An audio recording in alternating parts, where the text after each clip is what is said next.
শুভ সকাল বন্ধুরা, দেখতে পাচ্ছেন সকাল সকাল ব্যাগ কাটিং এ লেগে পড়েছি। তো জানেনই, হাজারটা কাজের মধ্যে এটাও একটি আমার কাজ। তো আমাদের একটি ছোট ব্যাগের ব্যবসা আছে, যেখানে আমি কাটিং করি এবং একজন সেলাই করে, আর আপনাদের দাদা ভাই সেগুলিকে দোকানে সেল করতে যায়। তো দেখুন কেমন করে কাটিং হচ্ছে, তো দেখতে থাকুন। এক একটা করে পাটের মাপ নেওয়া হচ্ছে এবং চক দিয়ে সেগুলিকে দাগ দিয়ে দেওয়া হচ্ছে। এগুলো আসলে বড় ব্যাগ, তো এগুলো হলো মেন পার্ট, বডি একটা। তো এগুলোর সাইড আছে। তো কিভাবে মানে ব্যাগটাকে কাটিং হচ্ছে দেখুন। আর এর সাইডগুলোও আছে, সেটি ক্যামেরা বন্দি করা হয়নি। তো নেক্সট পার্টে দেখাবো যে কেমন করে সেলাই করতে হয়।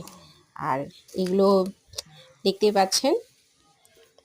তো আগামী দিনে আরও অনেক অনেক অনেক রকমের ভিডিও আনবো। তো সঙ্গে থাকবেন, সাপোর্ট করবেন, আশীর্বাদ করবেন, যেন জীবনে কিছু করতে পারি।